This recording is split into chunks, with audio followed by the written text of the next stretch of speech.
많습니다. 사실 용산역 근처에 온 게 1시간쯤 전에 왔는데, 오는 길이 여기가 나도 전혀 경험이 없는데 주말에 이 쇼핑센터 때문에 차가 엄청 막혀가지고, 진입하는데 뭐 거의 한 4, 50분 걸린 것 같아요.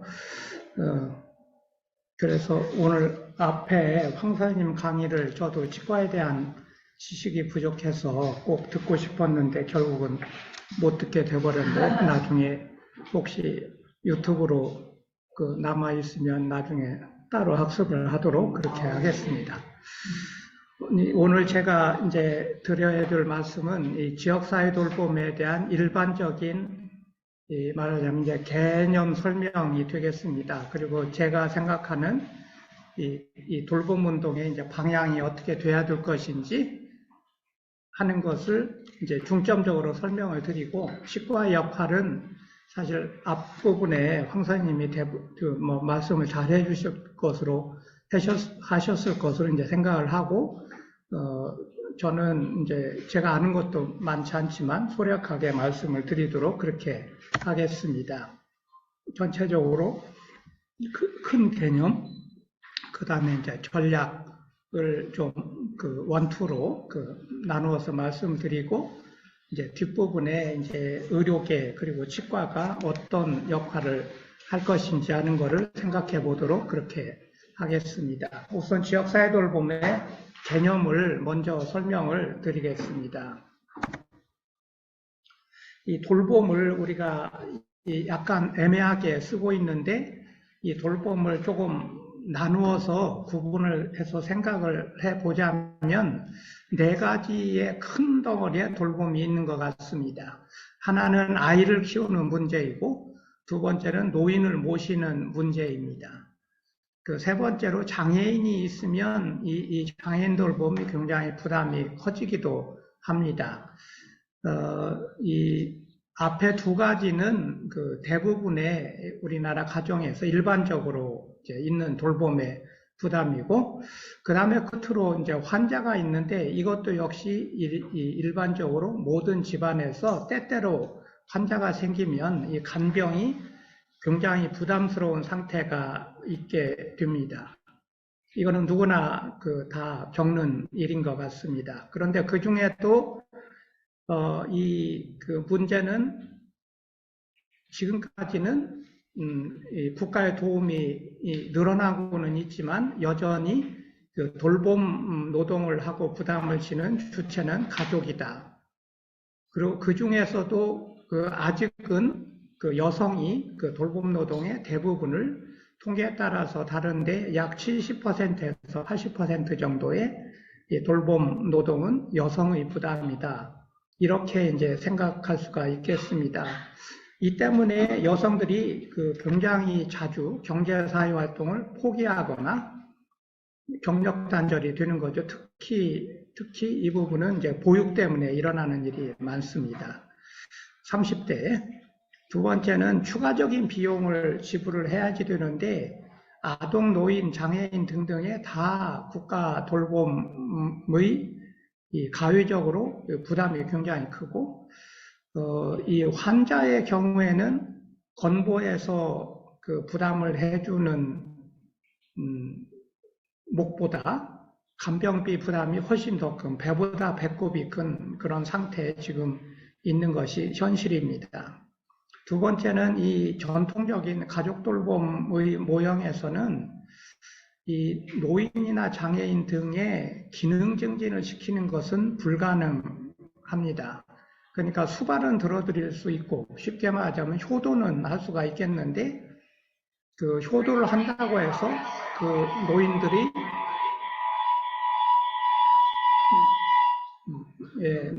노인들이 기능을 복구시켜 드리는 것은 불가능하다는 것이고, 그래서 이론적으로는 시설에 가면 시설에서 기능 복구를 시켜줘야 되는데, 사실 이 시설의 질이 보장하기가 굉장히 어렵고 다양한 인권 침해 사례가 생긴다고 하는 상황을 우리가 알 수가 있습니다. 수없이 보도를 보게 되니까요. 요지를 말씀드리자면 노인 장애인들을 집에서 있게 할 때 생기는 이 부담이 굉장히 크기 때문에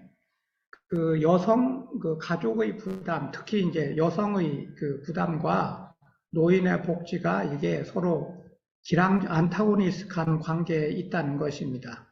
그러니까 노인이 집에서 모셔주면 노인은 행복한데, 그러면 그 가족 구성원 중에 하나, 특히 여성이 이제 큰 부담을 져야지 되고, 그런데 그 여성이 내 일 때문에 노인을 모실 수가 없겠다. 이렇게 되면 노인은 이제 길바닥에 나앉는 거 외에는 이제 갈 곳이 없는 그런 상황이 벌어지고 있다는 것이죠.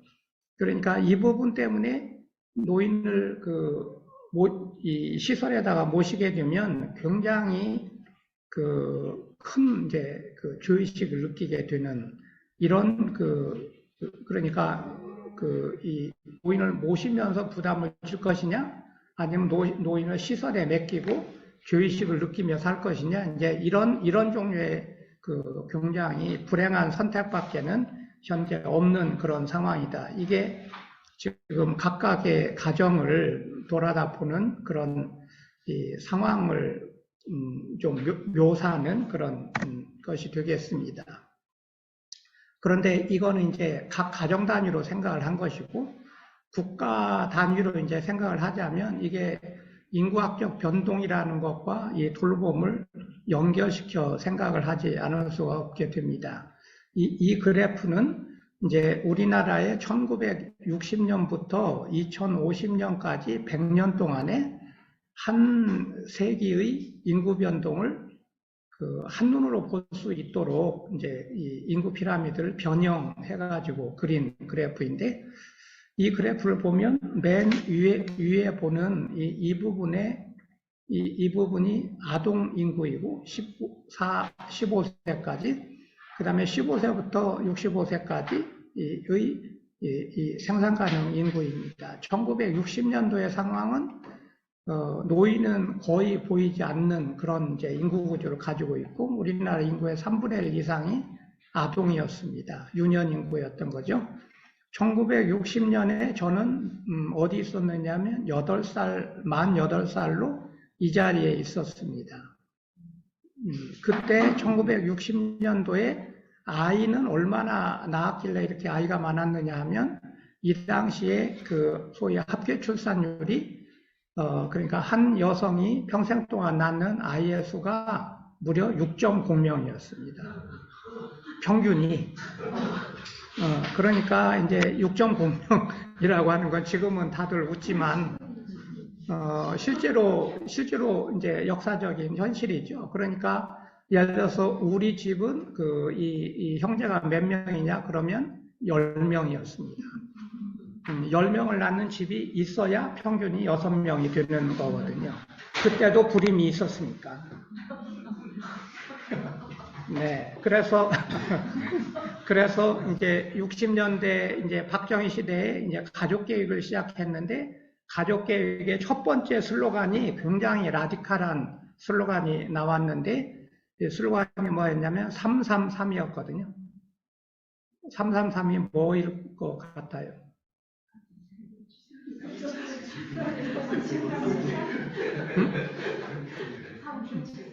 네? 그래요. 굉장히 익숙한 구호겠네. 이 가족계획 첫 번째 333은 구호가 뭐냐면 3명을 3년 타울로 30살 전에 다 낳자는 거였어요.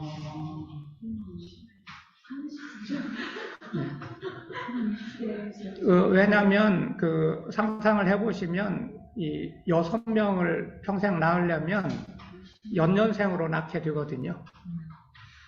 그러니까 이제 여성들이 이렇게 얘기하면 이거 시간이 길어지는데, 짧게만 얘기하고 지나가자면, 여성들이 아이를 낳고 수유를 하는 동안에는 menstruation이 없기 때문에 임신을 하지 않는데, 저 때자마자 임신을 하는 거예요.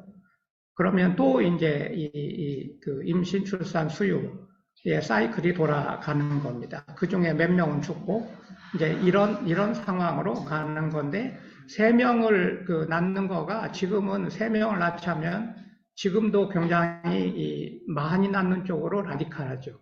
그때는 적게 낳는 쪽으로 굉장히 라디칼한 구호였어요. 왜냐하면 절반만 낳자는 구호였기 때문에. 그 당시의 상황에서는. 그래서 이제 그 여성과 아동의 건강, 그리고 이제 무엇보다도 사실 그렇게 아이를 낳고 있으면 이제 경제를 도저히 감당할 수가 없었기 때문에 아주 굉장히 센 가족계획 사업을 했습니다.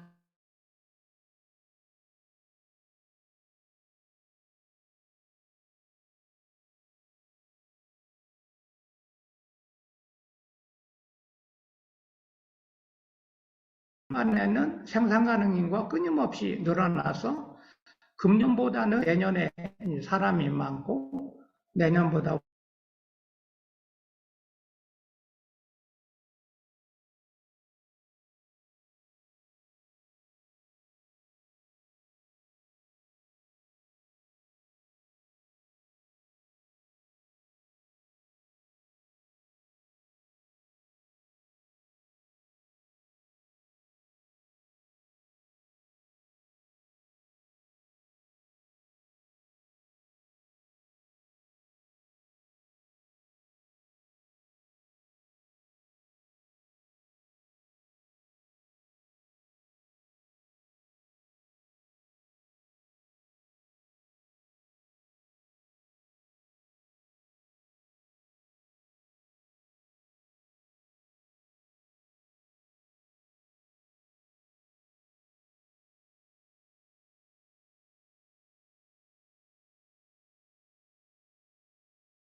예, 됐나요? 이제 들리시나요?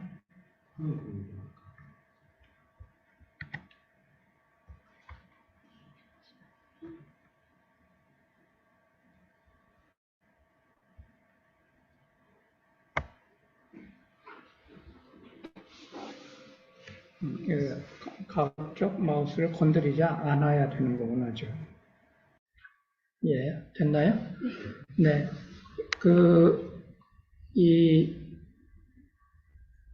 그러니까 지금 인구 코호트의 이동이 여기에서 예를 들어서 나를 예로 들어보자면 1960년에 8살이었던 내가 이런 식의 인구 코호트 이동을 해가지고 지금은 70살이 되어 있는 거거든요. 그러니까 이 자리에 계시는 분들은 대개 이제 요 현재 시점에서 이 근처 어디쯤 있는 것으로 얼굴을 보니까 그렇게 보이는데, 이제 여러분들은 이런 식으로 인구 코호트 이동을 해가지고 앞으로 한 20년이나 30년 후에는 이 자리에 옮겨가게 됩니다.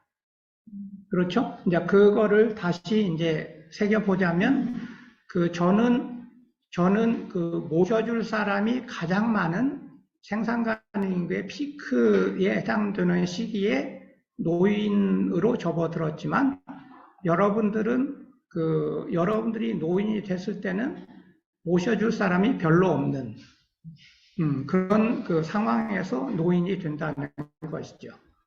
그러니까 여러분들은 이제 집단적으로 독거노인이 돼가는 이제 과정에 있다, 이렇게 이제 비유할 수가 있겠습니다.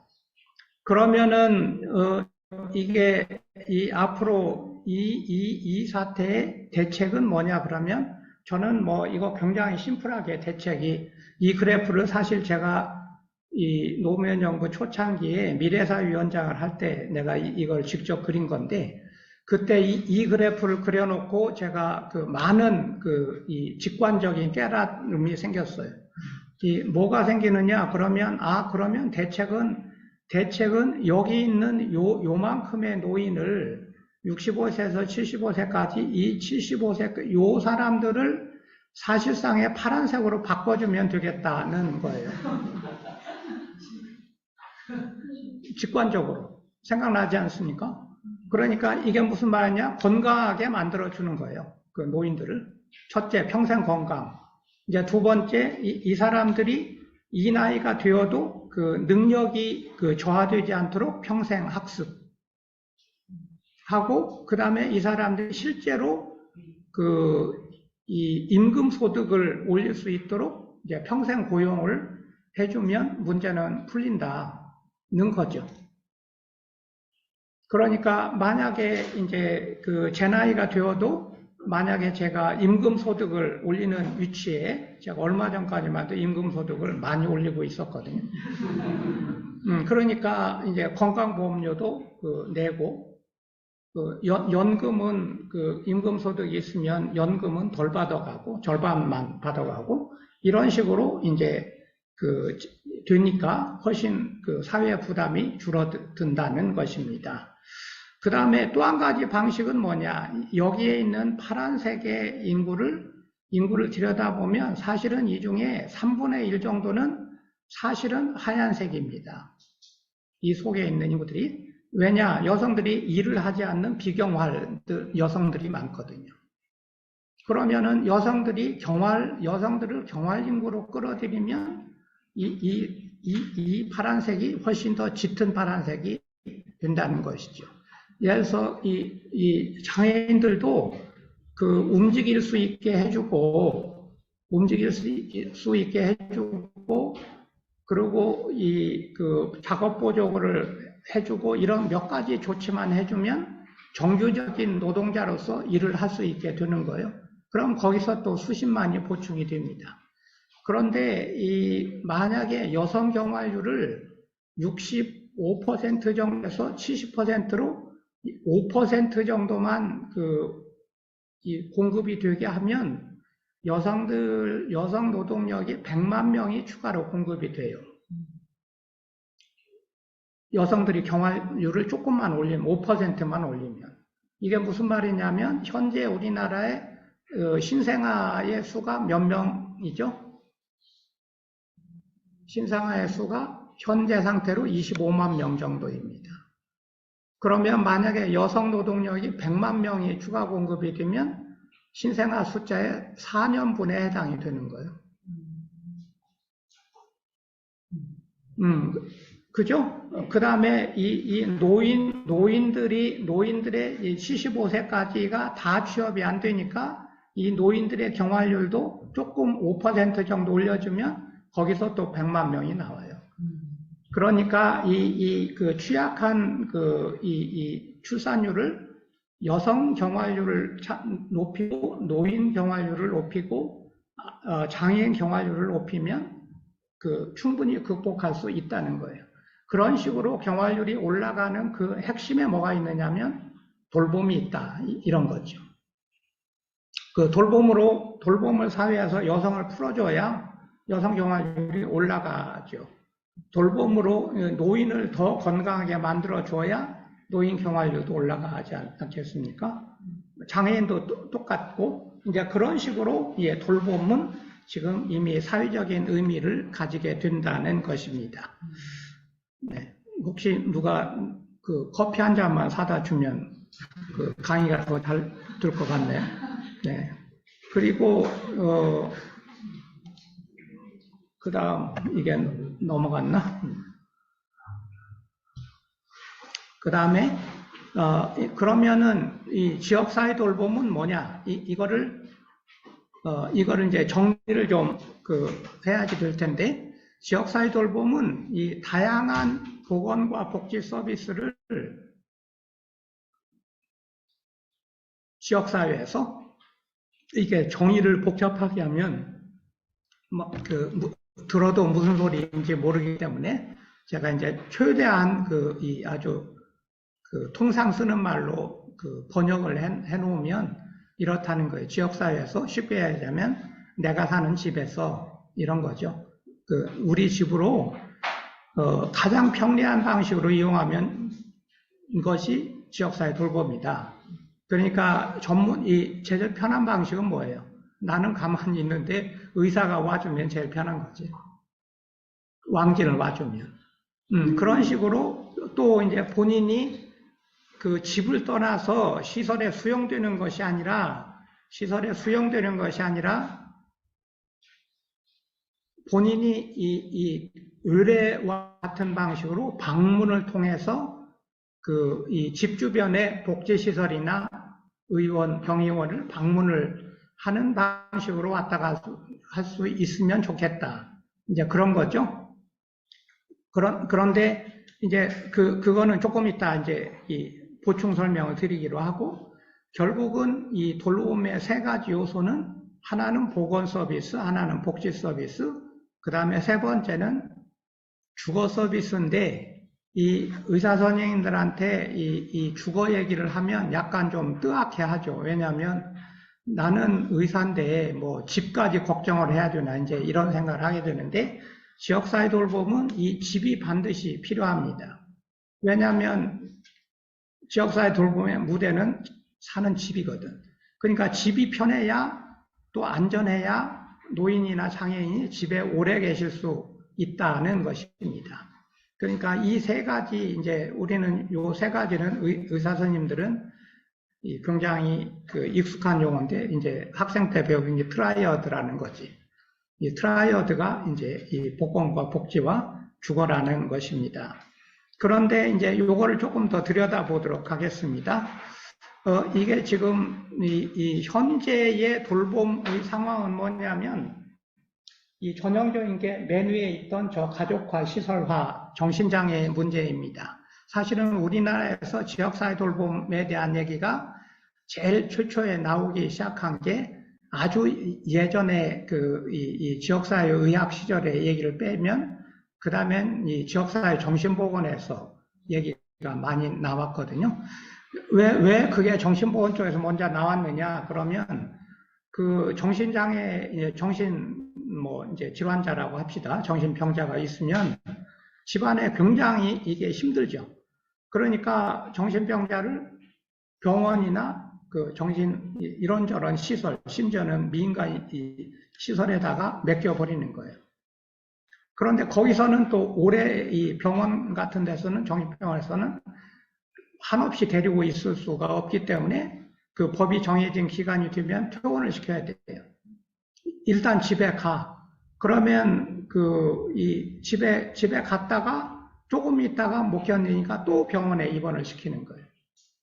이런 식으로 왔다 갔다 하니까 이거를 이제 핑퐁 치는 이 현상이 벌어지는데, 이 현상은 서양에서도 과거에 있었기 때문에 그 서양식 용어가 있어요. 저는 리볼빙 도어 페노메논이라고 해요. 이런 식으로 이 회전문을 빙빙 돌듯이 정신병자가 왔다 갔다 하는 현상이 있었어요. 그래서 서구에서도 이거는 아니다 해가지고 이걸 지역사회 정신보건을 시작을 한 것이거든요. 그런데 최근 들어서 그 노인 때문에 새로운 그 현상이 생겼어요. 이거 뭐냐면, 노인이 이제 지금 여러분들 나이가 되면 이제 부모님은 70대, 80대가 되시잖아요. 그러면은 과거에 어렸을 때 보기에는 뭐 세상에 제일 힘센 사람이 부모로 보이는데, 그 부모가 지금 여러분들 나이가 되면 점점 기력이 쇠해지시는 거예요. 그래서 이제 부담이 되는 부모가 되기 시작하는 거죠. 여러분들이 의지하던 부모에서 여러분들한테 부담을 주는 부모가 되는 거예요. 그러면 처음에는 잘 모시려고 애를 쓰다가 점점 이 ADL 장애가 심해지고 심지어 치매기가 생기고 이러면 부담이 점점 커지니까 이제 힘들어서 가족들이 전부 그 고통을 당하게 되고 가족 갈등도 생기게 되죠. 결국은 가족회의를 열어가지고 부모님을 어떻게 할까? 그래서 시설에 모셔야 되겠다. 이렇게 결정을 하면 시설로 보내. 근데 이렇게 이 부모를 시설로 보내게 되면 어떻게 되느냐? 그러면 그 다음에는 살아서 나오시지를 못하는 거예요. 그냥 거기서 이제 돌아가시는 그런 일이 벌어진다는 거죠. 그러니까 현대판 고려장이다 하는데, 참고로 이 고려장이라는 건 실제로는 없었답니다. 이제 나중에 만들어진 말이어서 역사적으로 없었는데, 쓰기는 편한 말이어서 이제 이런 이제 상황이 벌어진다는 거예요. 그러니까 결국은 이거는 회전문 현상이 벌어지는 게 아니라 이게 완전히 원웨이 티켓이 돼가지고 죽음으로 가는 길이 된다는 거죠. 이게 지금 현재 상황이라는 거예요. 그러면 이런 현상에 대안은 뭐냐? 그러면 어떻게 하면 집에 계시게 하면서도, 그런데 집에 계시게 하려면 문제는 뭐냐면 돌봄 노동이 가족화된다는 거예요. 그 다음에 이 가족화된 거를 풀기 위해서 푸는 방식이 지금은 시설화밖에 없는 거죠. 시설로 보내는데 그러면 시설화도 문제가 되고 가족화도 문제가 되기 때문에 이 문제는 어떻게 하면 탈시설화가 시설에 있는 분을 빼온다는 뜻만 있는 게 아니라 시설로 가는 것을 예방하는 그런 의미에서의 디인스티튜셔널리제이션을 시키면서 그러면은 일어나는 이 가족화를 동시에 탈가족화를 하느냐. 말하자면 목표는 어떻게 하면 탈시설화와 탈가족화를 동시에 달성하느냐. 이 문제가 있다는 거죠. 그래서 그렇게 하려면 이 지역사회 돌봄이라는 제3의 공간이 있어야 된다는 것이고, 그리고 이 시설과는 적절한 이 구조를 맺어가야 된다. 이렇게 설명을 할 수가 있습니다. 그래서 이제 아까 그 트라이어드를 조금 이제 더 좀 세분화해서 설명을 하자면, 이게 보건 서비스가 있고, 이제 복지 서비스가 있어요. 복지 요양. 보건과 의료 이런 서비스가 있으면 지역사회 돌봄은 하나는 방문을 대대적으로 해주는 거예요. 방문을 대대적으로 하는데 지금까지는 요양보호사가 가서 요양 서비스만을 제공을 해주는 상황인데 이거를 앞으로는 의사, 의치약, 간 이런 이 전문가들, 그 다음에 각종 치료사들 이런 분들이 직접 방문을 해주는 거예요. 의사도 왕진을 가고 치과의사도 왕진을 가고 이렇게 하는 거예요. 또 간호사가 주기적으로 가정간호를 해드리고 이런 식으로 필요에 따라서 의료적인 요소를 붙이고 그리고 사회복지사도 종종 찾아가서 이 집안에 지금 소득 문제가 발생하지 않는지, 가족 갈등 문제가 발생하지 않는지, 뭐 이런 종류의 일을 체크를 해주는 거예요. 그렇게 이 보건의료와 복지를 여기다가 블렌딩을 하는 거죠. 섞어주는 거예요. 그 다음에 두 번째 요소는 뭐냐면 주야간 보호 서비스를 대폭 강화를 해서 말하자면 주간보호센터를 동네마다 이걸 공급을 해줘가지고 이 노인네들이 아침에 걸어가든 노란버스를 타고 가든 동네 근처 주간보호센터에 마치 아이들이 유치원에 가듯이 노인들은 노치원에 가가지고 하루를 보내고 오는 거예요. 그리고 거기서 기능 증진을 하는 여러 가지 프로그램을 해주는 거예요. 그리고 거기에 또 지금은 복지 위주로 하지만 거기에 치과 선생도 가서 치아를 봐주고 구강을 봐주고 이런 식으로 붙여주는 거죠.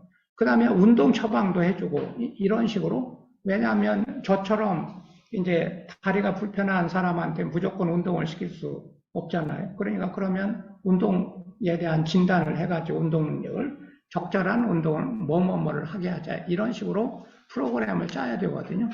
이제 그런 프로그램 하는 거예요.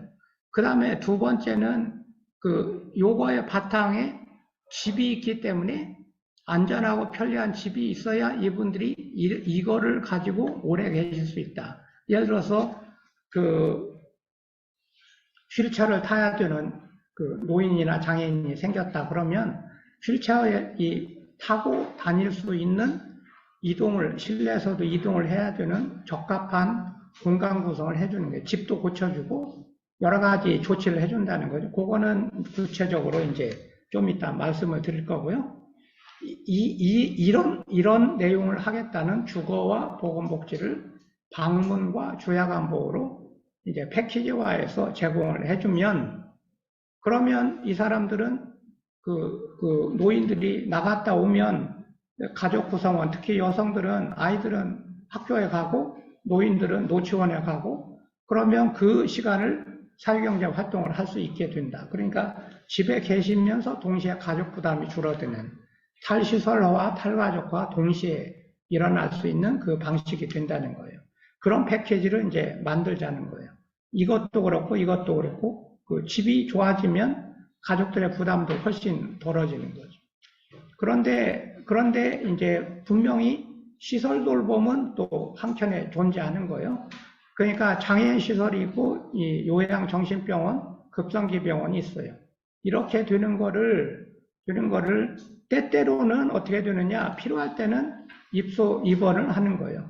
그러니까 노인들이 계시다가 ADL 장애가 아주 심해져 가지고 방문 정도나 주간보호 서비스 가지고는 안 되겠다. 그러면 일단 시설에 가서 거기서 기능복구하는 여러 가지 프로그램을 하는 거예요. 병이 있다 그러면 급성기 병원에 가고 또 경우에 따라서 만성기 병원에 갔다가 어떻게 되느냐, 필요할 때는 퇴원을 하는 거죠.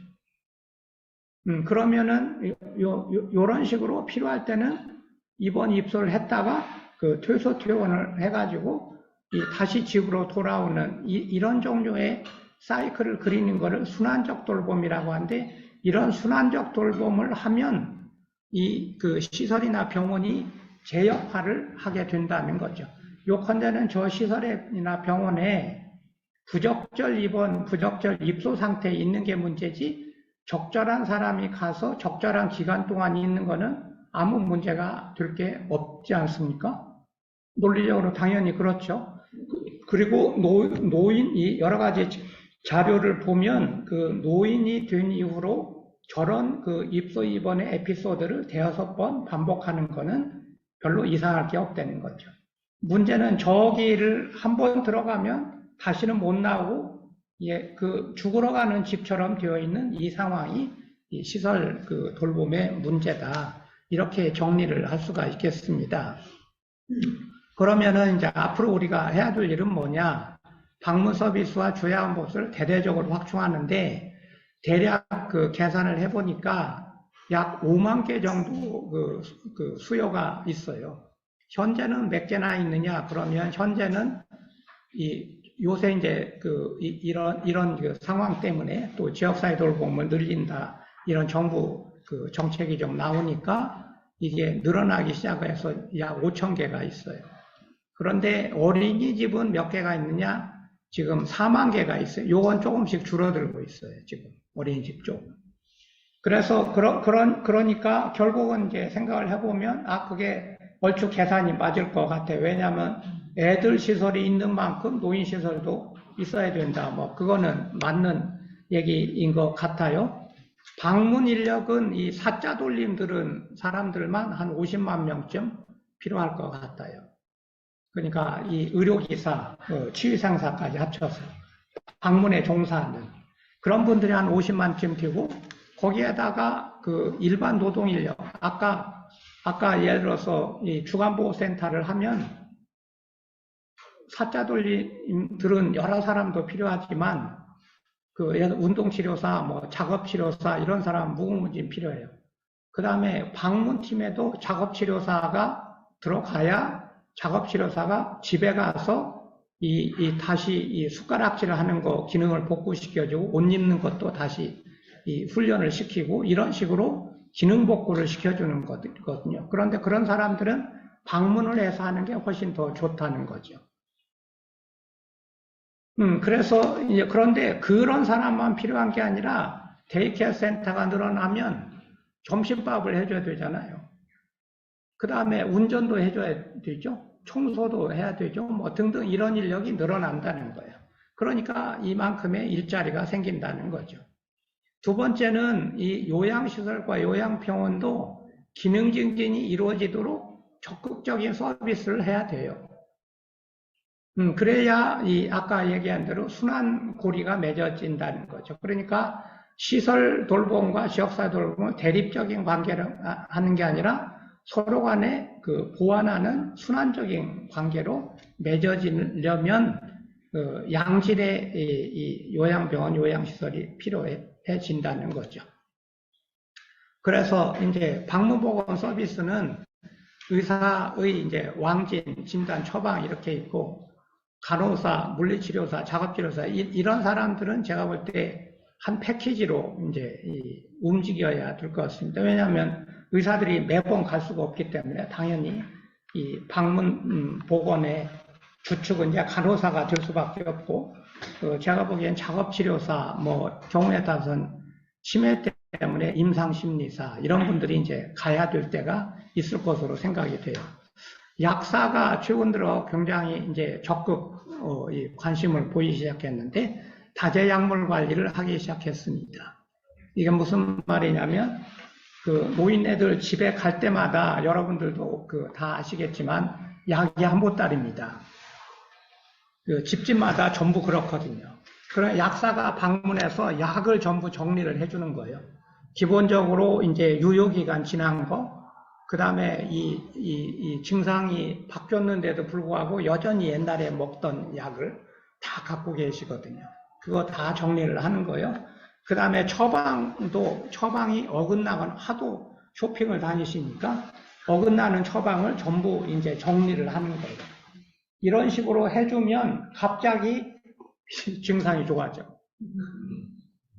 그래서 이 아이오트로제네시스가 이게 현재 한국에서는 보통 문제가 아니에요. 약 정리를 해주는 거를 약사들이 이제 제가 건보에 있을 때 그때 이제 김대엽 그 당시 이제 약사 회장이 제안을 하셔서 들어보니까 나는 금방 감이 잡혀서 이제 그걸 시범 사업을 했어요. 코로나 때문에 좀 지체가 됐지만 지금도 약사들이 그 방문 약료 이제 약사들이 쓰는 말로에 굉장한 관심을 가지기 시작했어요. 그래서 이제 지금 약사위는 제가 사실 강의도 여러 번 가게 되고 이런 상황이 있습니다. 치과가 사실 제가 처음에는 치과는 이거 좀 어렵지 않을까 이런 생각을 꽤 했었어요. 그랬더니 그래서 이제 건치에 김용진 선생님 포함해서 한번 모셔가지고 얘기를 들어보니까 그게 아니고 이미 여러 가지 도구가 방문할 수 있게 쓰는 도구가 개발이 되어 있어서 치과도 충분히 방문할 수 있다. 그리고 이제 그렇게 얘기를 두고 그 다음에 노년 치의학 전공을 하시는 선생님들도 모셔가지고 얘기를 들어보니까 이 구강노쇠라는 이 콘셉트를 또 개발을 하셨더라고요. 그래서 이제 그게 그렇다면 이 치과 치유상사 요 패키지도 이게 할 일이 굉장히 많겠다. 나는 사실 상식적으로 생각해서 이 저작 기능, 연화 기능이 좋아지면 이거 뭐 노인들의 이 삶의 질이 이게 비약적으로 좋아지는 건 빤히 보이는 거 아닙니까? 사실 그 도구를 갖고 스케일링만 가서 한번 해드려도 이 삶의 질이 완전히 바뀌는 거는 충분히 나는 상상이 된단 말이죠. 그런데 지금 여러 가지 이 교육 패키지까지 이렇게 들고 구강보건을 지역사회 구강보건을 한다면 이거는 굉장한 기여를 할 수 있을 것 같아요. 사실은 한의사 선생님들이 제일 방문 다니기는 뭐 좋다는 건 뭐 누구나 다 금방 상상이 되고 친구가 있으니까 사회복지사가 저는 계속 방문을 좀 해줘야 된다고 생각을 합니다. 이게 사회복지사 하는 거는 요양보호사가 하는 거하고는 또 다른 서비스거든요. 그러니까 예를 들어서 만약에 우리나라에 사회복지사가 가정방문을 주기적으로 하고 있었으면 절대로 세모자 사건 같은 거 생기지 않습니다. 그 세모자 사건을 방지하는 가장 좋은 방식은 방문이에요. 설사 사회복지사가 아니더라도 지금 이런 사람들이 계속 방문을 다니는 그런 상황이라면 그게 결국은 잡히지 고독사 무슨 뭐 세모녀 사건, 뭐 이 청년 뭐 간병살인 뭐 이런 종류의 일이 생기지 않을 거거든요. 그래서 이런 패키지를 다양하게 구성을 해서 들어갈 필요가 있다. 그래서 저는 이제 이 방문을 한 50만 명을 전국에 깔아가지고 이게 영월의 산골부터 서울의 이 아파트까지 다 다녀야 되는데 이거는 이런 거 한다고 하면 한국 사람들 거의 습관적으로 저소득층 뭐 이런 생각을 하는데 이 노인 돌봄 이 문제는 이게 소득과는 상관이 없어요. 뭐 노인은 뭐 부자 노인은 안 죽나? 부장 노인은 뭐 늙지 않나? 그거는 아니거든요. 그러니까 그런데 저는 사실 뭐 유명한 배우나 뭐 큰 재벌들이 자살하는 일 뭐 이런 거를 볼 때마다 저 사람들이 정신보건 서비스를 제대로 받았으면 저런 사태가 벌어지지 않았을 거다. 저는 그렇게 생각을 하거든요.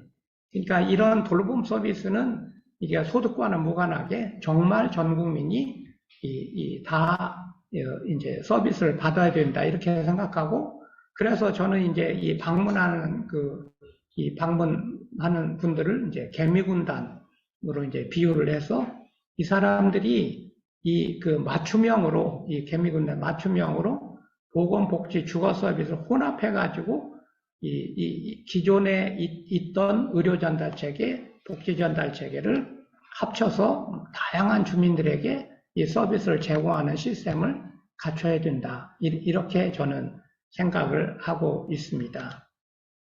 이거는 이제 건보공단에 있을 때 제가 이제 건보 빅데이터들을 사용해 가지고 이거를 이제 계산을 해봤어요. 그런데 그냥 단순히 계산을 한 게 아니고 어떤 사람들이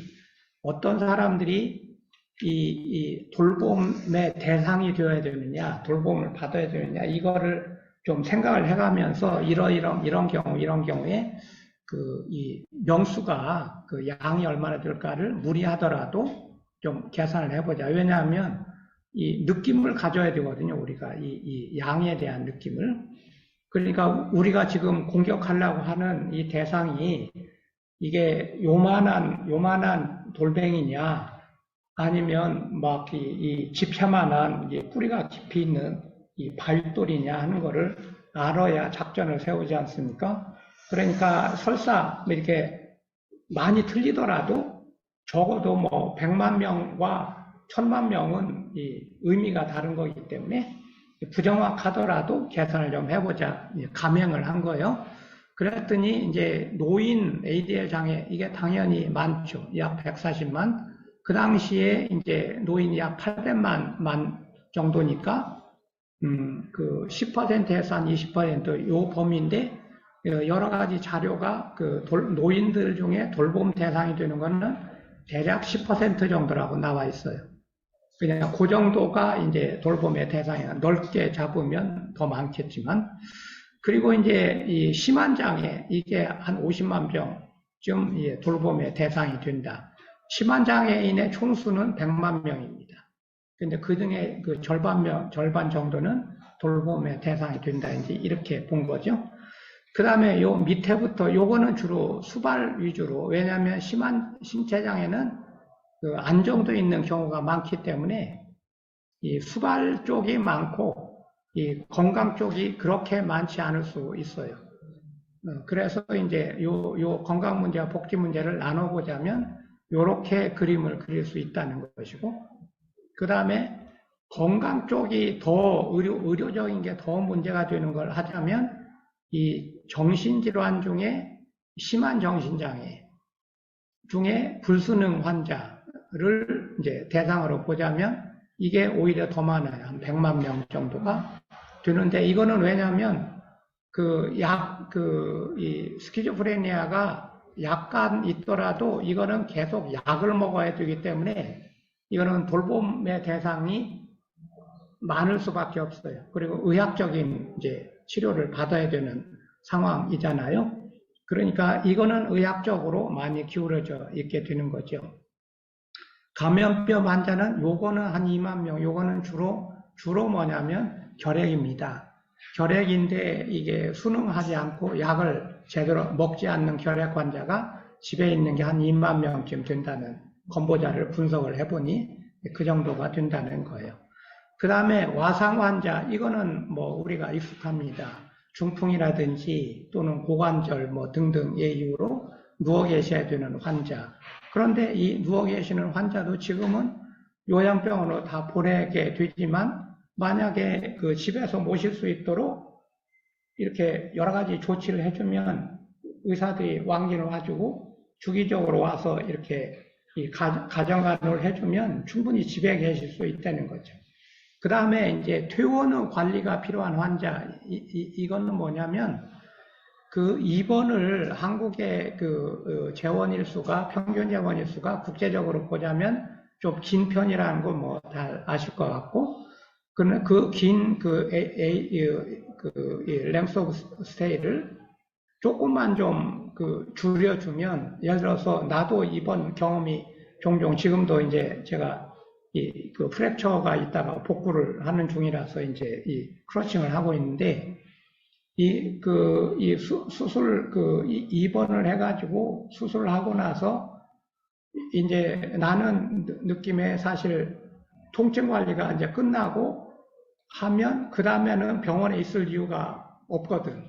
내가 보기에는 지겨워. 그러고 그냥 집에서 갔으면 좋겠는데 의사들이 이제 물론 내가 권보 이사장이고 하니까 특별 대우를 해서 그렇기도 하겠지만 이게 자꾸 이게 조금 더 있다 가시죠. 뭐 이러는 거야. 나는 귀찮아 죽겠는데. 그러니까 나는 집에 가서 좀 편하게 누워 있는 게 좋은데 자꾸 이제 그러는 거예요. 근데 만약에 이틀만 먼저 퇴원을 하고 사실 드레싱 하는 거는 집에서 해도 되는 거거든요. 그래서 집에서 사실 우리 집사람은 간호사 출신이라서 드레싱을 충분히 할 수도 있는 데다가 그래서 집에서 드레싱을 하고 그런 게 이 가정 간호사가 와서 이틀에 한 번이나 이렇게 드레싱 해주고 가면 되는 거잖아. 그러면은 건보에서는 훨씬 비용이 절감되죠. 예를 들어서 하루나 이틀만 랭스 오브 스테이가 줄어봐. 그 돈이 얼마야? 그죠? 게다가 그러면 이 퇴원 후에 요 돌봄을 해야 될 게 굉장히 중요한 게, 예서 뇌수술을 하고, 그런데 뇌수술이 완전 복구가 될 때까지 병원에 있을 수는 당연히 없죠. 그러면 퇴원을 시켜야 되는데 외국에서는 이거를 퇴원을 할 때 저 환자가 집에 가서 가정간호를 받을 수 있는 상황인지 아닌지를 반드시 체크를 하고 퇴원을 하라고 원칙이 그렇게 돼 있어요. 그걸 트랜지셔널 플랜이라고 하는데, 그래서 이 병원 사회복지사나 간호사가 반드시 집에 가서 집이 어떻고 가족 상황이 어떻고 해서 이 뇌수술 받은 환자를 집으로 보내도 되는 거냐 하는 걸 판단하고 보내고, 또 그거를 케어 플랜을 세운 다음에 퇴원을 시키라고 하거든요. 우리나라도 이걸 관심을 가지는 데가 조금씩 생기기 시작했어요. 이거 퇴원 후 계획이라고 하는데, 중풍이라든지 심장이라든지 고관절 수술을 한 다음이라든지 반드시 당연히 이 돌봄 계획을 패키지로 해가지고 퇴원을 시키는 게 당연히 맞겠죠. 이제 그런 케이스가 우리도 계산을 해보니까 13만 명이더라. 희귀난 질성 환자가 2만 명인데 이 사람들은 본인이 힘드니까 병원에 자주 다니지만, 그렇더라도 사이사이에 가정간호사가 방문을 해주면 얼마나 편하고 좋겠어요. 그 다음에 생애 말기 환자, 이 호스피스의 대상이 되는 이 사람들도 굉장히 많은 이 돌봄을 필요로 합니다. 그러니까 병원 입원형의 호스피스보다 가정형의 호스피스가 좋다는 거는 당연히 이제 생각할 수가 있고, 미국에서는 압도적 다수가 이제 가정형 호스피스를 한다고 듣고 있는데, 한국에서는 아무래도 호스피스 자체를 받는 사람도 적거니와 하더라도 이제 병원형, 입원형으로 이제 하는 일이 많습니다. 그 다음에 또 한 가지 이제 중요한 거, 여러분들도 약간 관심을 가져주셨으면 하는 거는, 하나는 이 만성질환자, 이 환자들에 대한 방문이에요. 이거는 이제 고혈압, 고혈당의 환자들이 진단만 받아놓고 치료를 받지 않는 경우가 너무 많아요. 그런데 그거를 지금은 이제 소위 이제 고혈압 당뇨병 관리 사업에서 이제 고당 사업이라는 약칭을 예방약하는 이제 후배들이 많이 쓰고는 하는데, 고당 사업도 이게 아무리 그 관리를 하려고 해봐야 잘 되지 않아, 설득이 안 돼. 나는 이 돌파구는 방문에 있다고 생각해요. 만약에 어떤 사람이 혈당이 높은데 이 약을 안 먹는다. 이거는 건보공단에서는 자료 분석을 해보면 금방 알아. 왜냐하면 진단은 고혈당 진단을 받았는데 그 외에 진료비 청구 내역이 하나도 없어. 그러면 그게 무슨 뜻입니까? 치료 안 받는 나는 뜻이잖아요. 치료 받을 만큼 받아야 할 만큼 혈당이 높은데 치료를 안 받아. 그러면 그 사람을 방문을 해줘야 돼. 그러면 보나마나 그 사람은 이 소득 문제가 있든가, 가족 갈등의 문제, 뭐 이혼이라든가 뭐 등등 이런 문제가 있든가, 네네. 예, 벌써 시간 제촉이 왔는데요.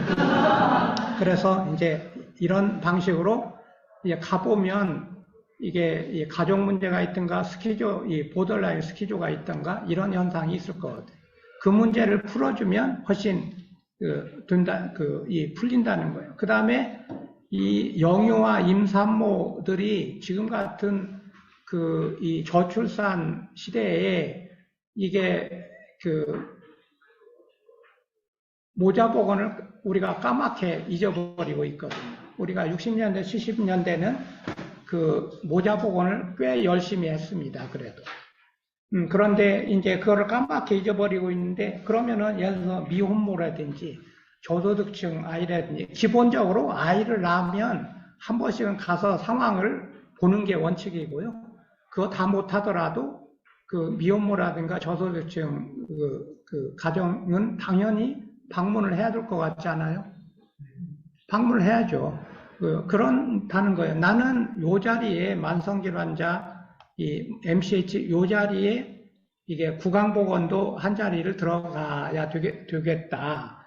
요런 생각이 있는 거죠. 요 자리에 이제 구강보건이 위치를 좀 차지하면 굉장히 이 용도가 좋겠다. 이렇게 생각이 듭니다.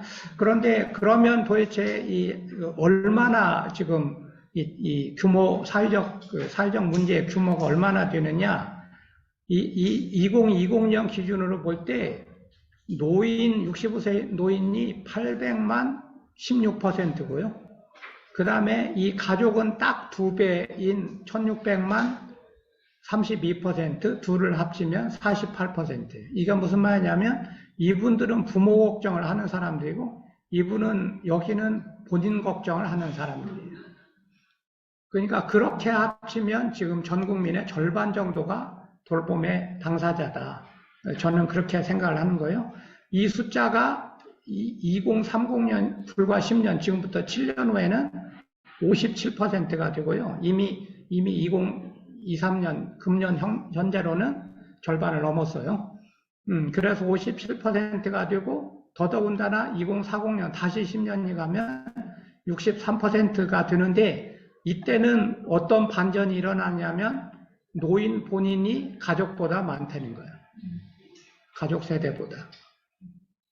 훨씬 질적으로 심각해지는 거죠. 그리고 이때가 되면 후기 고령자가 훨씬 많아져요.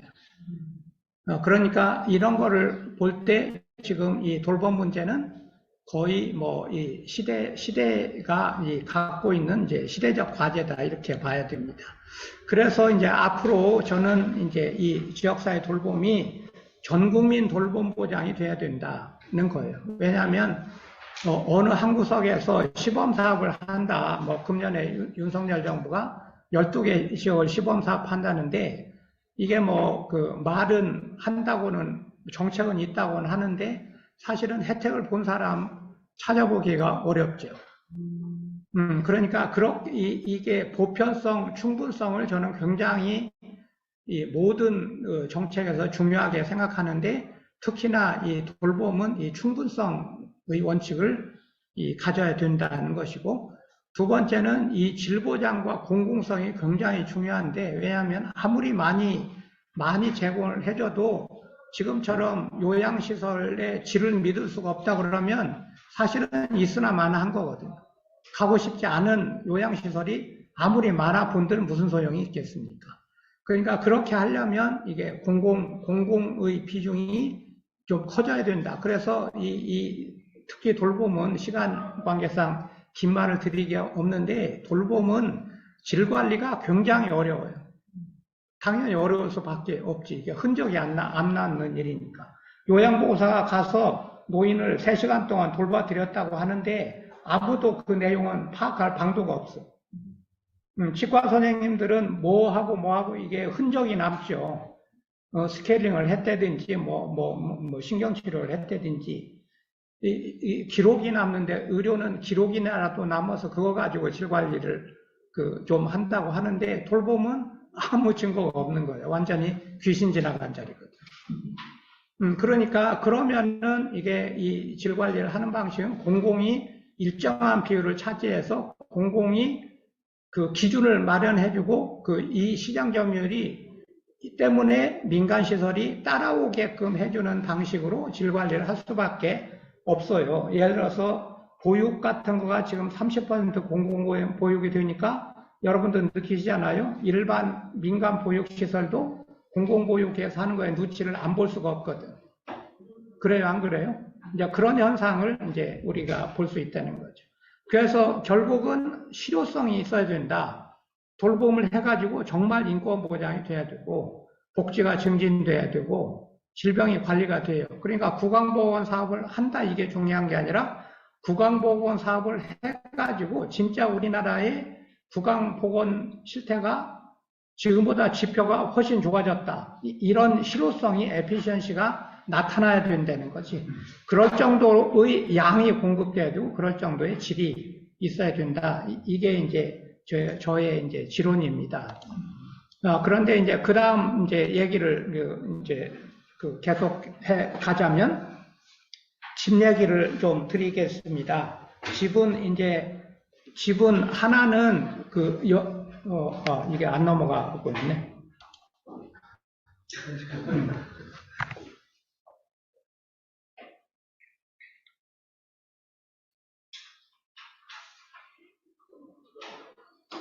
네, 저걸 보면 저 맨 왼쪽이 이제 우리가 얘기하는 집입니다. 이제 그 자택이죠.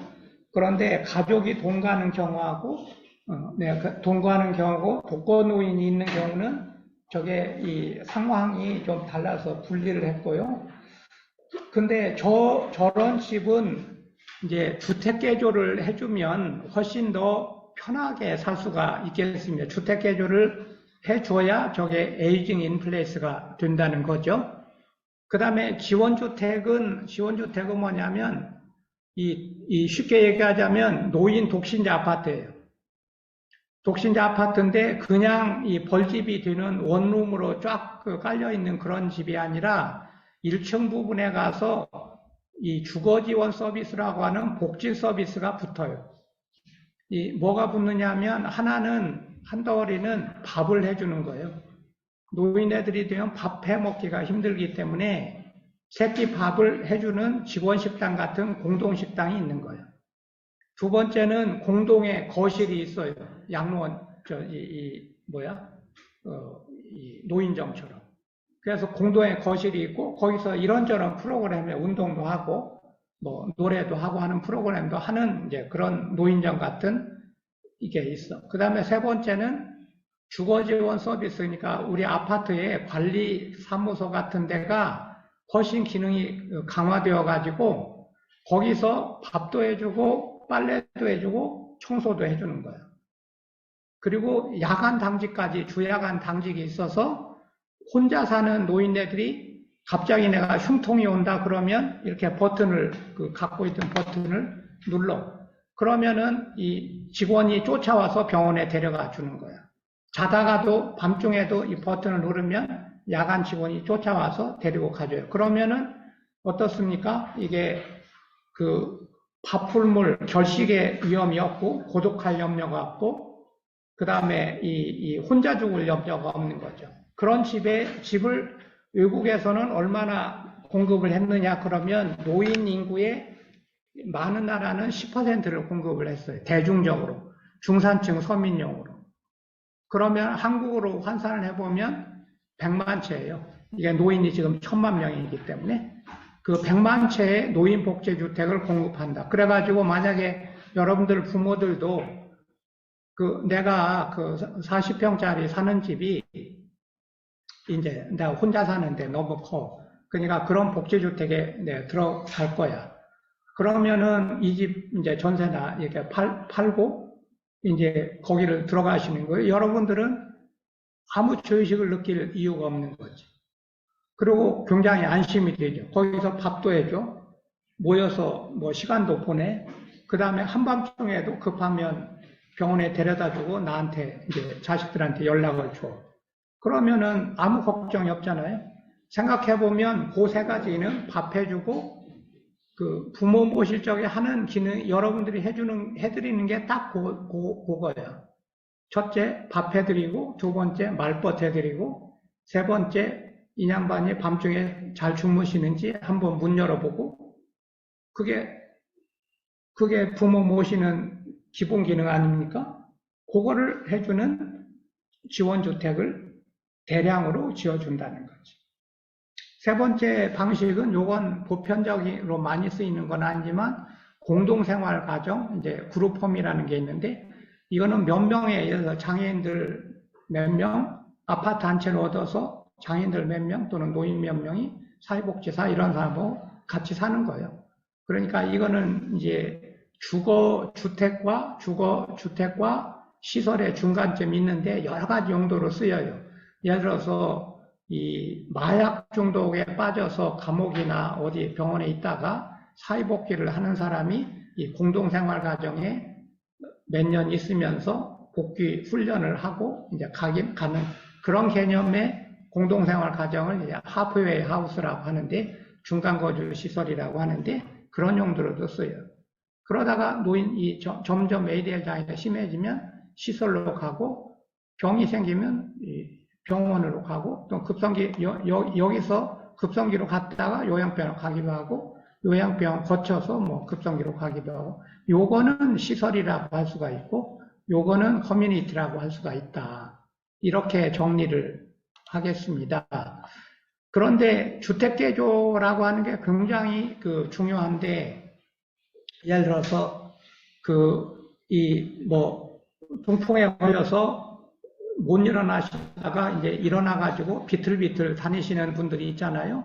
근데 그런 사람이 계시는 노인네가 계시는데 이 집에다가 이 난간을 붙여서 이 난간을 잡고 부엌에도 가시고 화장실에도 가시게 하고 미끄럼 방지 틀을 만들어주고 이 문턱 없애주고 이러면은 집에 계실 수 있거든요.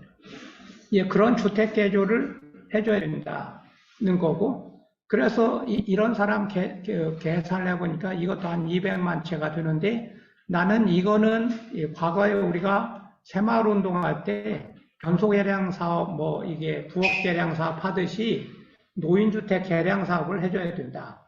이제 그런 이제 제안을 하고 있습니다. 그런데 거기다 더해서 그것만 집만 붙여주면 되는 게 아니라 집 주변에 도로도 고쳐주고 이 밖에 다닐 수 있도록 해줘야 노인 뭐 휠체어든 목발이든 짚고 밖을 나가실 수 있는데 우리나라에서는 여러분들이 길거리에서 목발이나 휠체어를 타고 다니는 사람을 보기가 거의 불가능해요. 보신 적이 많아요? 없죠? 요새는 조금 보이죠? 왜 그러냐? 길을 고쳐서 가능한 거야. 그래서 나는 어디 외국에 가면 이 나라가 복지국가인지 아닌지 하는 거를 시각적으로 이게 길바닥에 이 휠체어나 유모차가 얼마나 다니느냐를 지표로 생각해요. 예, 덴마크 같은 데는 정말 휠체어 많아. 유모차 많고 목발 짚은 사람도 많아. 그래서 난 덴마크는 뭐 보나마나 이건 복지국가다 이렇게 생각을 해. 일본을 가면 일본이 뭐 잘하고 있다고 많이들 그러는데 사실 잘 안 보여. 뭔가 문제가 있는 거예요. 일본의 복지국가는. 이제 그래요.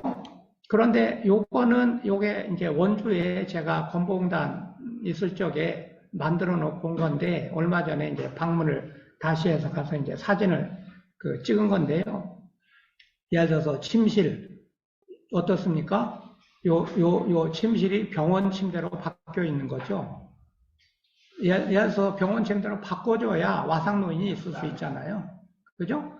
그 다음에 이 집을 개조를 했는데, 요건 집 개조를 한 건데, 이게 뭐냐면 새로 되는 안전봉을, 안전손잡이를 이렇게 한 거예요. 요거를 붙잡고 일어나는 거예요.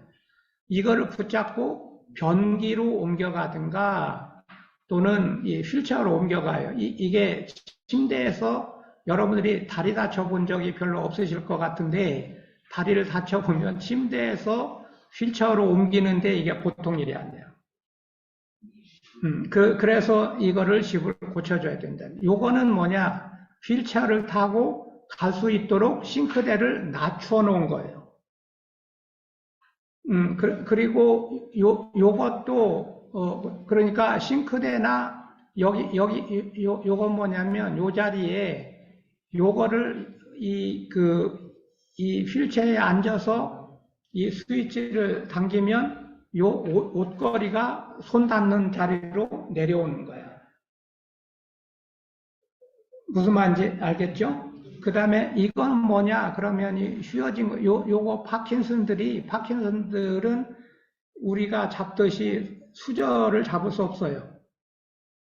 그러니까 요런 식으로 흘리지 않고 먹을 수 있고, 요거는 떨어뜨려도 깨지지 않고 요 밑에 붙어 있어. 그래서 잘못해서 해가지고 접시를 떨어뜨리지 않도록 이런 소도가 무궁무진 발전을 하고 있어요. 그러니까 집수리와 이 복지용구 이런 것들을 복지용구 이런 거를 붙여주는 거죠. 화장실도 여기 안전 손잡이가 있고, 그 다음에 여기 노인들도 앉아서 세수할 수 있도록 이걸 낮춰놨어요. 이 높이가 조절되는 것도 있어, 좀 비싼 거는. 왜냐하면 한 집에 이 휠체어 장애인과 비장애인이 같이 사는 경우도 있잖아. 그럴 경우에는 이거를 이제 옮겨주는 거예요. 그런데 지원주택은 이 장기 임대주택이면서 주거지원 서비스가 붙는다. 이 얘기 설명을 드렸고요.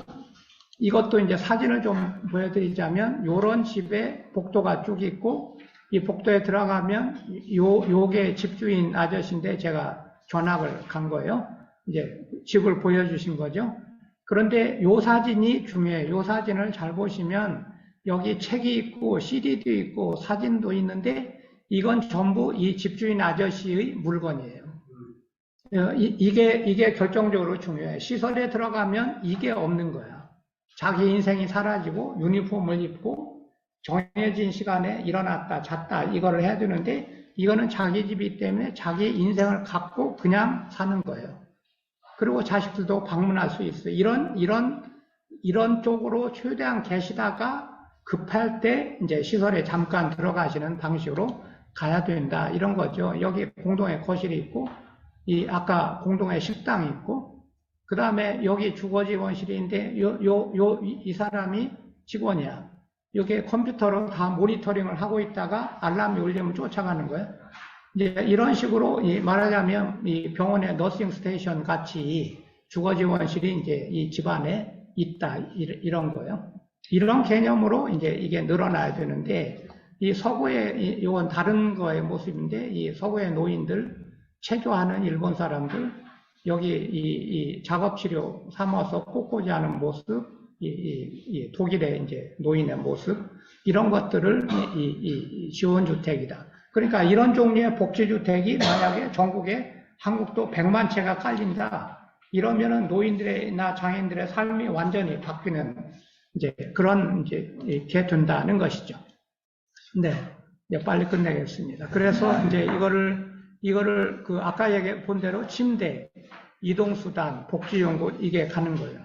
그러니까 이제 정보와 ICT 산업이 방문 복지가 이런 식으로, 요게 다 요새는 침대에도 센서가 달려 있어요.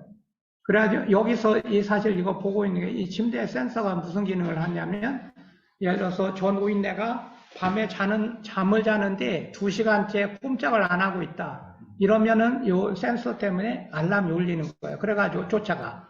이 직원이. 이런 식으로 이제 이 발전을 하고 있다는 거죠. 이게 무슨 말이냐면 굉장히 많은 복지 연구가 필요해진다는 거예요.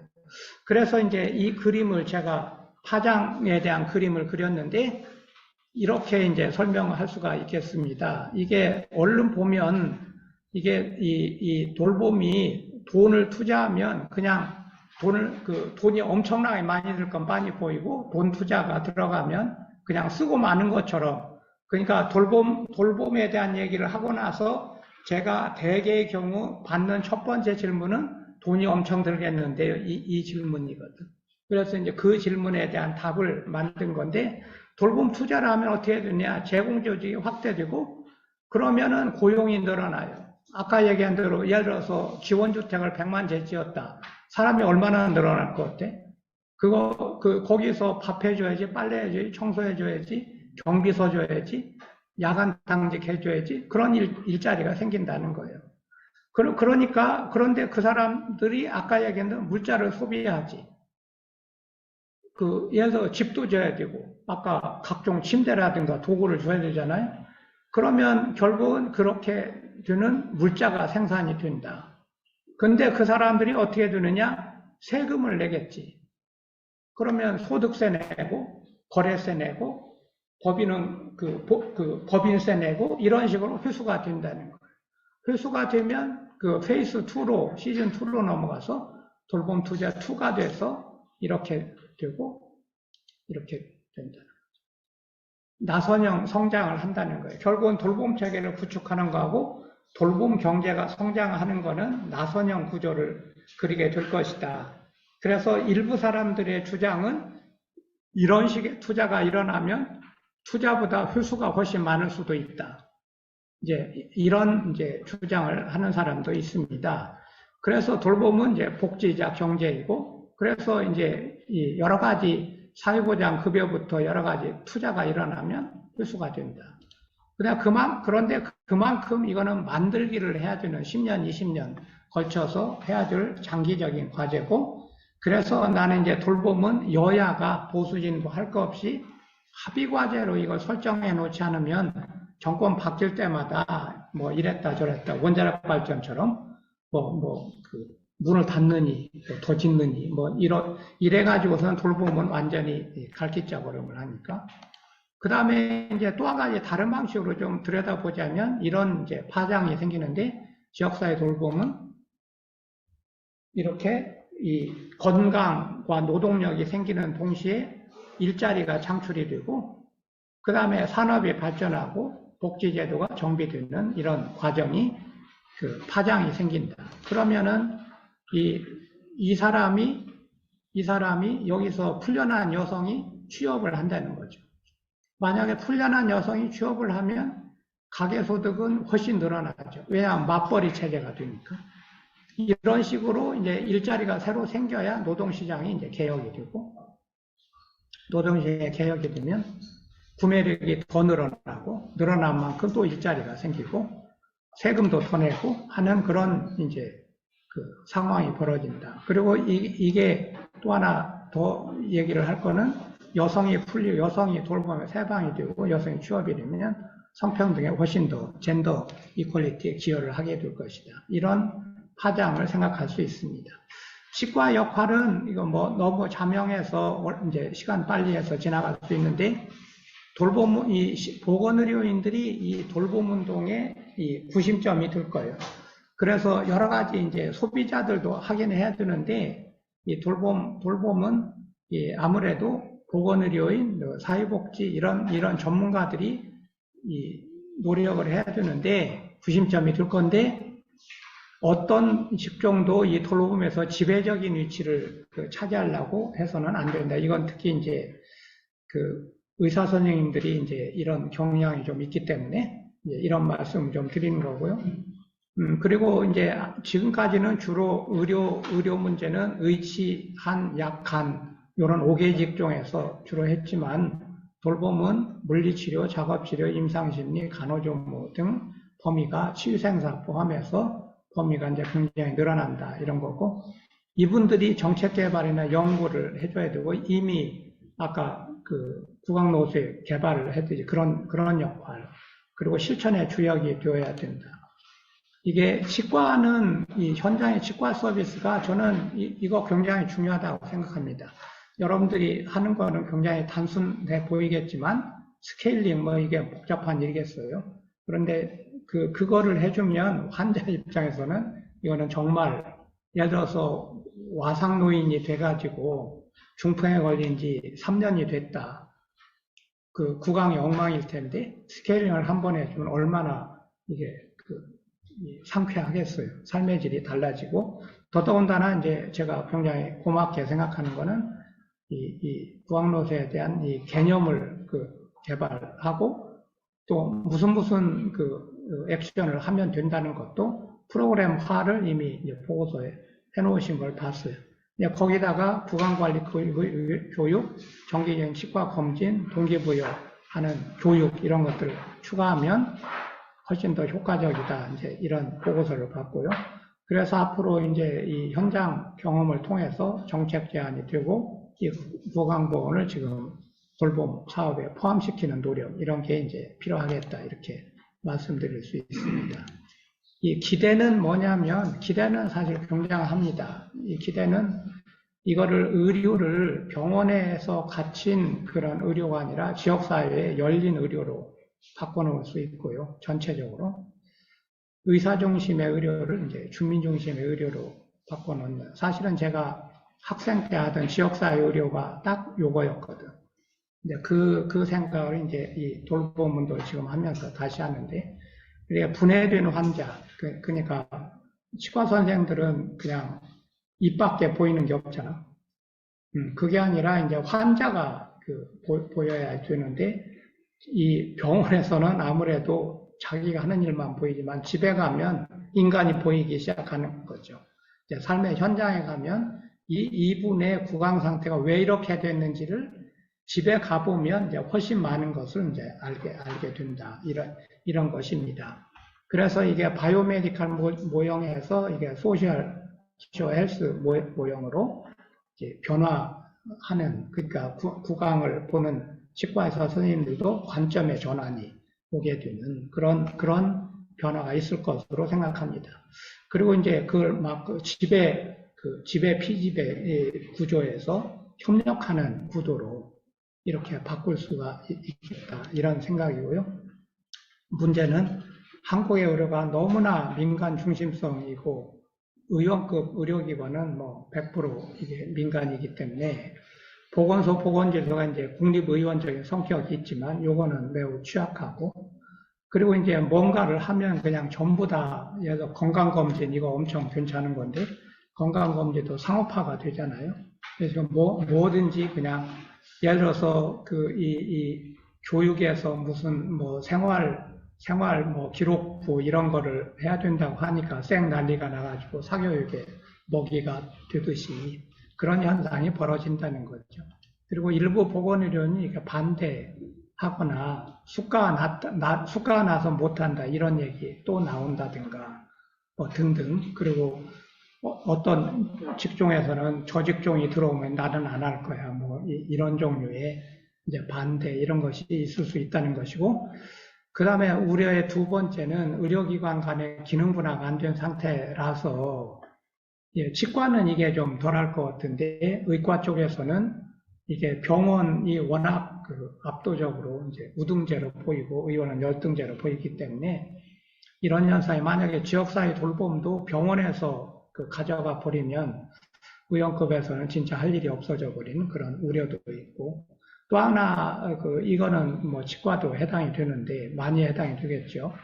이게 집단 개원을 하고 있으면 서로 당번을 정해서 가정 방문을 할 수가 있는데, 지금은 전부 단독 개원을 하고 있기 때문에, 단독 개원을 하고서는 왕진을 가기가 어렵다. 그러니까 단독 개원이 왕진하는 방식은 이제 수요일 오후는 진료 안 합니다. 가정방 왕진 다닙니다. 이렇게 써붙이고 그렇게 예약제를 하는 수밖에 없는데, 이제 그렇게 하시는 분들도 생겼어요.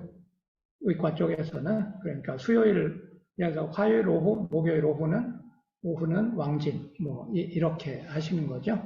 이제 그렇게 이제 하는 게 있고, 그 다음에 또 하나 우려의 세 번째는 이 직역 갈등이 굉장히 심할 수 있어요. 그래서 우선 현재도 의료하고 복지하고 사이가 매우 안 좋고, 의료 안에서도 의사하고 간호사는 엄청 싸우고 있고, 또 의사, 한의사, 뭐, 계속 갈등이 있으니까, 팀워크, 병원에서 안 되는 팀워크, 이 지역사회에서, 동네에서 될까, 뭐, 이런 걱정 안 할 수가 없겠습니다. 그 다음에 이 가버넌스도 이게 중앙정부, 지방정부, 그래서 건보공단, 이런 데가 서로 지방자치단체가 해야 될 일이야, 건보공단이 해야 될 일이야, 이런 싸움이 있을 수 있는 거죠. 그래서 이제 지역 갈등은 근데 불가피해요. 요거는 뭐 새 제도를 만드는데 이런 거 없는 거는 없어요. 앞으로 이제 노력을 해야 된다. 이렇게 하고, 실패의 제일 큰 위험성, 걱정하는 건 뭐냐면, 첫째는 흐지부지, 제일 큰 우려는 흐지부지 되는 거예요. 예를 들어서 저출산, 흐지부지 되고 있잖아요. 저출산처럼 중요한 문제가 흐지부지 되고 있거든. 주치 등록제, 이거 흐지부지 되잖아요. 이런 식의 흐지부지가 일어날 수 있다. 두 번째는 인프라 구성이 굉장히 문제인데, 공공성이 부족한 인프라 공급의 문제가 뭐 여기 다 느끼고 계시지만, 이거 큰 문제죠. 그런데 계속 실패하고 있거든. 이게 의료에서의 상황이 요양보험에서 반복되고, 요양도 지금은 너무 지나치게 민간이니까 뭐 종잡을 수가 없잖아. 이제 그런 현상이 벌어질 수 있다. 그 다음에 아까도 얘기했지만 갈등의 위험이 있을 수 있다. 이런 걸 극복해가면서 앞으로 1, 20년 꾸준히 노력을 해야 된다. 이렇게 말씀드리고 정리하겠습니다. 수고하셨습니다.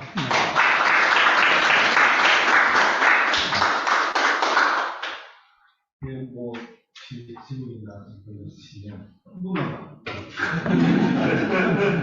한 번에 기회 드리겠습니다. 한 번인데 할 얘기가 사실 많은데 사실 인턴 연구원 정치연구 인턴 연구원 발표 중에서 이거 관련된 부분이 하나 있었거든요. 그래서 유명한 요양병원에서 뭐 여러 가지 얘기가 많은데 하나만 말씀드리자면은 요양보호소 나온 간병인들이 혼자 내지 이렇게 사람을 갖다 평가할 때 뭐 하루 이솔질 할다가 뭐 이렇게 제대로 했는지 불편함이 있는지 그런 것만 체크리스트를 작성만 해라도 하면은 나중에 치과 의사가 됐던 뭐 치과 의사가 됐던 방문해서 그 사람을 직접적으로 볼 수 있고 그게 체크리스트 된다는 걸 그걸 딱 관리하자는 얘기거든요. 그런 아주 작은 실천 하나가 구강 위생이나 구강 부분을 향상시킬 수 있기 때문에 그런 것들부터 일단은 했으면 좋겠다는 아까 연구원 발표, 인턴 연구원 발표에서 좀 느꼈었고요. 이렇게 황재 선생님한테는 부탁인데 이 내용을 제가 보호막히 회장을 하고 있는데 좀 정리해서 보호막히에 누구를 실어줬으면 감사드리겠습니다. 그리고 고려사의 치과의료 포럼에서도 이거 관련된 부분들을 했었는데 이거 갖다가 다음에 워크숍이나 학술 식담회 같은 거 할 때 이거에 아까 말씀드린 살림치과나 아니면 전문선생이나 이런 분들 직접 모셔다가 실제 사례를 갖다가 당사자를 듣는 자리를 갖다가 다 했으면 좋겠다라고 생각을 했습니다. 그러니까 김효 선생님 말씀은 김효 선생님이 옛날에 이사장 가시기 전에 이제 학교에서도 뵙고 이런 얘기를 많이 듣고 해서 들은 내용인데 가장 걱정이 되는 거는 이것이 할 때 뭐 단기간에 다 되지는 않겠지만 재정이거든요. 이건 상당히 많은 부분은 공공이 직접 하지 않으면 상당히 좀 이렇게 안 좋은 방향으로 가거나 못하거나 그럴 수 있어서 이 재정을 어떻게 확보할 것인가, 어느 재정에서 확보할 것인가라는 문제가 상당히 중요한 문제라서 그런 부분들이 논의가 되고 마련되지 않으면 상당한 이상론에 머물 수밖에 없다. 두 번째는 이것에 투입될 인력들 갖다가 개발하거나 만들어야 되는데 의사들은 지금 다 전문의로 분리가 되어 있고 집단기원 요새 많이 가고 있긴 하지만 그런 식으로 가고 있지 않거든요. 다 돈벌이 목적으로 집단기원을 하고 있어서 그럴 수 있는 인력을 어떻게 개발할 것인가 공공의대라든지 이런 것다가 꾸준하게 설립하고 인력을 늘려나가지 않으면은 실제로 가능하지 않은 부분이라서 그런 인력 양성들을 어떻게 할 것인가라는 부분들이 사실 제한되고 추진되지 않으면 상당히 어렵지 않을까 그런 생각이 들었습니다. 뭐 더 할 얘기랑은 관련된 부분을 말씀을 이렇게 말씀을 드리겠습니다. 빅토리에서 말씀해 주세요. 예, 간단히 예. 이 두 가지 질문은 사실 너무 기본적인 거라서 복잡하게 답변하나 간단하게 답변하나 마찬가지일 것 같은데, 재정은 아까 예를 들어서 정부 재정, 그 다음에 권보의 재정, 그 다음에 노인 장기 요양보험의 재정과 중앙정부에서 특히 이제 요가 관련은 장애인 복지 예산, 이런 것들이 확대가 이제 되어야 되는데, 근데 이 돈이 아까도 얘기했지만 막대한 돈이 드는 건 사실인데, 이제 저희가 이 설득 논리를 이제 만드는 이제 그 연구도 돌봄감리에서 지금 시작을 했는데, 예를 들어 이제 이런 거예요. 그런데 예를 들어서 10조 정도가 아니라 아마 20조, 30조 굉장히 많은 돈이 들 것 같아요. 그보다 훨씬 더 들 수도 있어요. 폭을 어디까지를 돌봄 투자로 보느냐에 따라서. 그런데 그게 한꺼번에 100조가 필요한 건 아니에요. 이 1년에 의해서 2조, 3조 뭐 요렇게 예산을 잡을 수 있는 거죠. 그리고 이제 있는 거에서 건보에서 급여를 늘린다든지 장기요양보험에서 점진적으로 급여를 늘려갈 거고, 이런 식의 이제 투자가 되는 거예요. 그런데 중요한 거는 여기서 이제 사람들이 좀 내가 볼 때 깝깝한 거는 이게 그냥 한꺼번에 소비가 안 된다는 것과, 두 번째는 그 쓴 돈은 아까 얘기한 여러 가지 발제에 있었던 메커니즘에 의해서 흡수가 된다는 거죠. 그러니까 이제 이 그래프가 여기서 투자를 하면 이런 식으로 꼬리를 길게 물면서 세금으로 또 회수가 된다. 그리고 요 투자가 이제 이 다른 산업 부분이나 다른 쪽으로 이 파급 효과를 이걸 이제 전후방 파급 효과가 있다고 경제에서는 얘기하는 건데, 이 파장이 일어나는 거예요. 그런데 두 번째 해에 투자를 이렇게 하면 요거는 또 이런 식으로 회수가 되고, 세 번째는 또 이런 식으로 또 회수가 되고, 이런 식으로 회수되는 과정을 이제 이걸 보여주려고 해요. 계산을 해가지고. 그러고 이제 요게 파장이 어떤 식으로 돼서 어떻게 회수가 될 것이라는 걸. 그러니까 이게 무슨 말이냐면, 아까 나선형 성장 구조라는 게 투자를 하면 회수가 되고 투자를 하면 회수가 되고 이런 식으로 성장을 할 건데, 이거는 뭐냐면 비유가 좋진 않은데 제일 이해가 쉽게 되는 비유는, 이게 이 10만 원짜리 판돈을 놓고 밤에 노름을 하면 돌고 돌아서 아침에 새벽까지 노름을 하고 나면 이게 1억 원짜리 노름판이 되는 것과 비슷한 거예요. 그러니까 계속 그 돈이 돌고 회수가 되는데, 그러니까 이게 무슨 말이냐면 이거를 경제순환이라고 하는데, 경제순환 방식으로 이게 된다는 거죠. 그러니까 정부 투자만 보는 게 아니라 이 경우는 산업유발 효과가 상당히 강하기 때문에, 그런데 관건은 여기서 우리가 이 고령친화 산업, 복지 산업을 어떻게 빨리 국산화를 하느냐, 이게 달려 있어요. 경제순환 구조가 국내 경제에서, 한국 경제 안에서 돌아가게 하려면, 예를 들어서 건보에서 가지가지 복지 용구를, 급여를 확대를 해줬더니, 이게 전부 요새 필립스, 지멘스, 이런 거 쓰고 있거든. 그러면 경제순환의 고리가 네덜란드나 독일로 빠지는 거.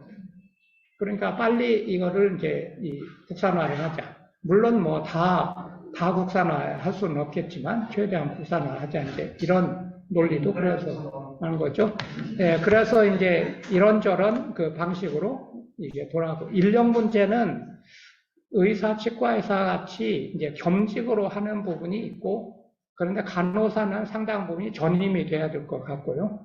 그 다음에 이제 치위상사나 이런 분들도 전임이 꽤 있으면 좋을 것 같아요. 그런데 치과 의사가 이 방문 진료만 하는 그런 치과 의사가 얼마나 필요할 건지, 그거보다는 이 병원이든 의원이든 일을 하시면서 방문을 하는 그런 형태로 여러 가지 이제 그 생각을 해야 될 거고. 퇴임한 치과 의사들을 활용하는 그러니까요.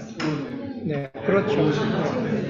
네, 그런 식으로 이제 퇴임한 의사 이런 분들이 이제 많이 이제 참여를 하게 하는데, 단 이제 그거는 훈련이 필요하죠.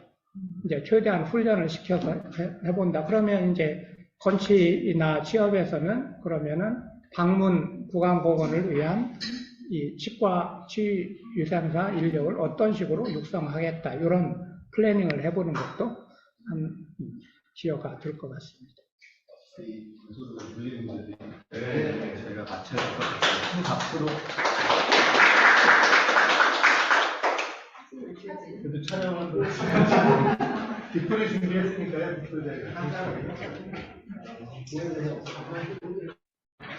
이 장소 관계로 이 토론을 모두 마치도록 하겠습니다. 오늘 참가해주신 여러분 감사합니다.